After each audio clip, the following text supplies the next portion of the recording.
Hi friends, మీకు ఈ video నచ్చితే లైక్ చేయండి, సబ్స్క్రైబ్ చేయండి.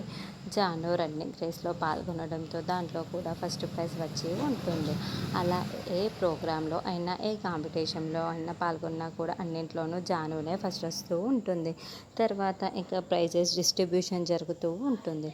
రన్నింగ్ రేస్లో ఫస్ట్ వచ్చింది జాను అని అనౌన్స్ చేస్తూ ఉండటంతో చీఫ్ గెస్ట్ అయిన జై బహుమతి అందజేస్తూ ఉంటాడు.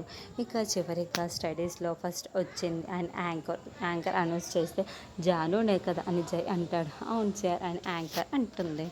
ప్రతి దాంట్లోనూ స్పోర్ట్స్లోనూ ప్రతి దాంట్లోనూ జానునే కదా ఫస్ట్ వచ్చింది. అలా చదువులో రాకుండా ఎలా ఉంటుంది, అందుకే నేను జాను పేరుని చెప్పాను అని అనడం.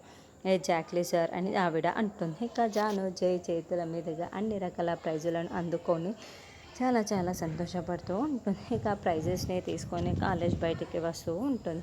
అప్పుడు ఒక ప్రైజ్ కింద పడిపోతూ ఉంటుంది. జై వచ్చి వెంటనే ఆ కింద పడిపోకుండా ప్రైజ్ని పట్టుకుంటాడు. థ్యాంక్ యూ సార్ అని జాను చెబుతూ ఉంటుంది. చూడు, ఈ ప్రైజ్లన్నీ కూడా కింద పడకుండా చాలా జాగ్రత్తగా నేను ఇంటికి తీసుకువెళ్ళాలి అని జాను చేతుల నిండా పట్టుకొని చెప్తూ ఉంటుంది. అండ్ నేను కార్లో డ్రాప్ చేస్తాను అని జై అంటే, అవసరం లేదు సార్, మీకు ఎందుకు అనవసరం శ్రమ ఇబ్బంది, నేను క్యాబ్ బుక్ చేసుకొని వెళ్తాను అని జాను అంత శ్రమ ఇబ్బంది పడేది నేను కాదు, నాతో రావడానికి మీరే ఇబ్బంది పడుతున్నారు, నేను డ్రాప్ చేస్తానని చెప్పాను కదా, రండి అని జై చెప్పటంతో అలాగే సార్ థ్యాంక్ యూ అని ఇక జై కార్ని జాను ఎక్కుతూ ఉంటుంది. అప్పుడే జాను కార్ ఎక్కుతూ ఉంటే జాను జాను అంటూ విశ్వ పరిగెత్తుకుంటూ వస్తాడు.